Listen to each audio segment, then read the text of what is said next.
Police महासंचालकांनी स्वतः आता कबूल केलं. हे राहिलीच नाही मुळात, कारण पोलिसामध्ये प्रचंड असंतोष आहे.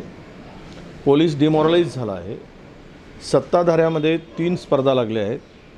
3ही जणं वेगवेगळे आदेश पोलिसांना देतात. त्यावेळेस पोलिसांच्या पुढे प्रश्न असतो की आम्ही काय करायचं.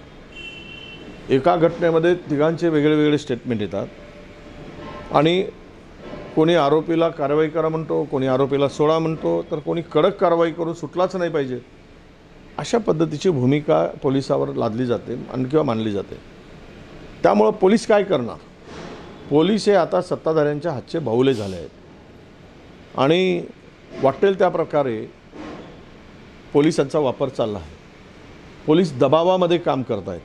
पोलीस मनाने, इच्छेने आणि कायद्याने काम करत नाहीत राज्यात. ही परिस्थिती आता निर्माण झालेली आहे. यासाठी पोलिसांना पूर्णतः ताकदीनं संरक्षण देणं हेच आता शिल्लक आहे, किंवा त्यांना मोकळीक देणं, पोलिसांना मोकळीक देणं आणि त्यांना कायद्याचा धाक दाखवणं हे आता पोलिसांनी केलं पाहिजे. प्रशासन, पोलीस हतबल झाल्यासारखं वागतो आहे. हे राज्याच्या हिताचं नाही. राज्याच्या दृष्टीनं हे अत्यंत घातक आहे असं माझं मत.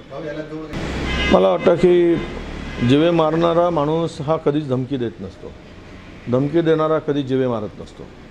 काल तुम्ही पाहिले घटना घडलेली घोसाळकरांची. त्यांनी धमकी दिली नाही, प्रेमाने बोलवून घेतलं आणि त्यांना तिकडे संपवलं. त्यामुळं धमकी हे पोकळ असते. ती धमकी देणारा हा पोकळ धमकवण्यासाठी, घाबरवण्यासाठी करतो. तरी पण भुजबळ, छगन भुजबळ ओबीसीचे नेते म्हणून लढत आहेत. अशा परिस्थितीमध्ये त्यांची काळजी घेणं हे सरकारचं काम आहे. रश्मी शुक्ला पोलीस महासंचालक यांनी म्हटलेलं आहे की आता पोलीस फोटो समोर येतात गुंडांसोबतचे. आजही एक व्यंकट मोरे नावाच्या गुंडांचा फोटो संजय राऊतांनी दिला आणि म्हणूनच काल मुख्यमंत्री फोटो काढताना चाचपत होते आणि शेवटी त्यांनी फोटो काढूच देणं बंद करून टाकलं होतं. तर गुंडांची हिंमत कशी झाली मुख्यमंत्र्यांच्या जवळ पोहोचायची. मुख्यमंत्र्यांच्या निवासस्थानापर्यंत जाण्याची हिंमतच कशी होती गुंडांची. त्यांच्या कार्यालयापर्यंत कशी जाऊ शकतात, मंत्रालयापर्यंत कशी जाऊ शकतात. त्यांना घेऊन जाणारा कोण असतो, त्याची चौकशी झाली पाहिजे.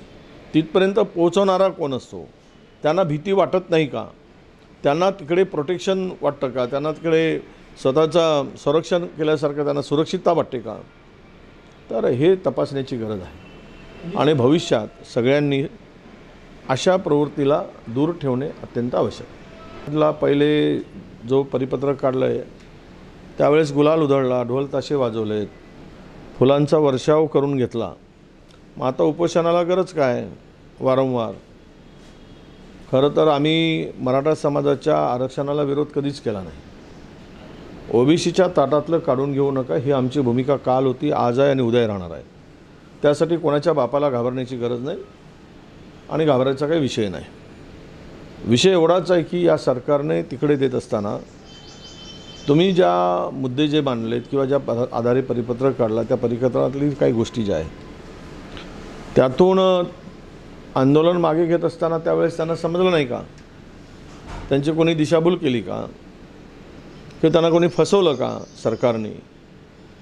तर येणाऱ्या या त्यांच्या उपोषणातून जे मुद्दे समोर येतील ते मुद्दे अधिक ओबीसी आणि मराठा समाजामध्ये दरी निर्माण करणारे ठरू नये.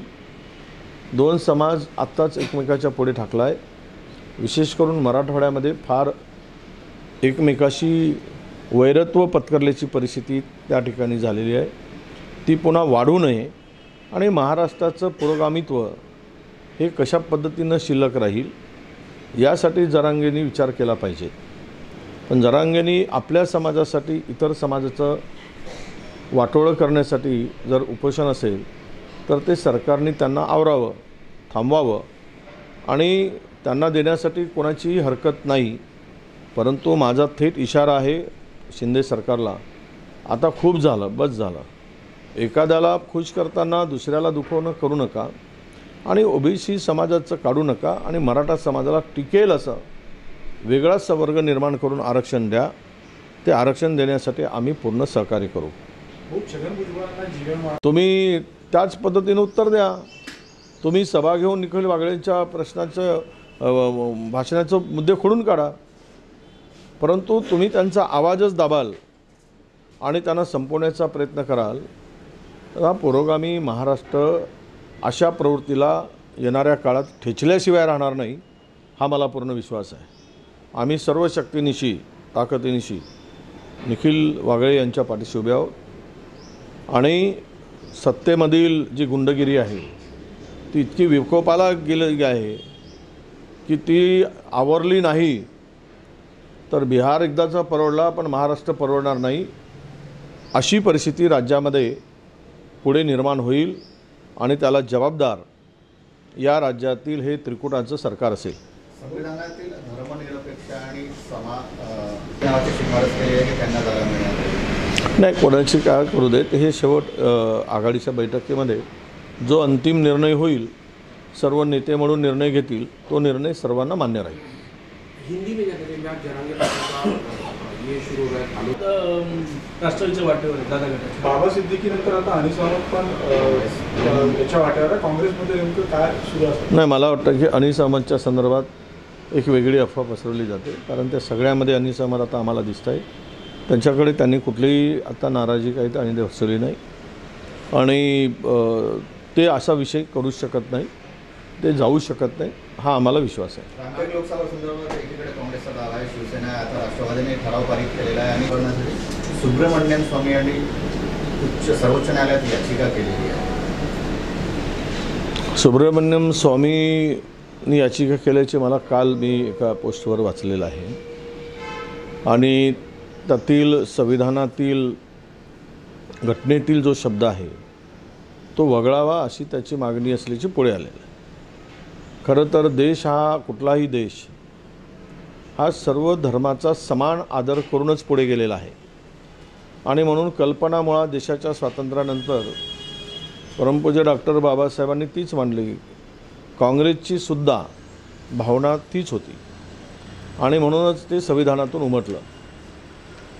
अशा स्थितीमध्ये या राज्यात, या देशातील सर्व धर्मसमभाव नष्ट करणं आणि या देशामध्ये धार्मिक तेढ निर्माण करून हिंदू राष्ट्र निर्माण करण्यासाठी कदाचित त्यांचं लोकांना फसवण्यासाठी हे स्वप्न असावं.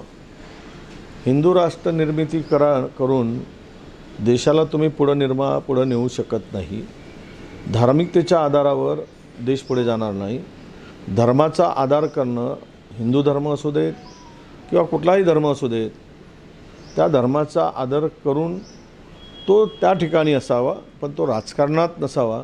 अलीकडे धर्म हा राजकारणात ज्या पद्धतीनं बिंबवला जात आहे हे देशातील उद्याच्या अधोगतीचं लक्षण ठरणार आहे आणि कदाचित होऊ शकेल उद्या नव्या फाळणीचा विषय पुन्हा देशापुढे येईल.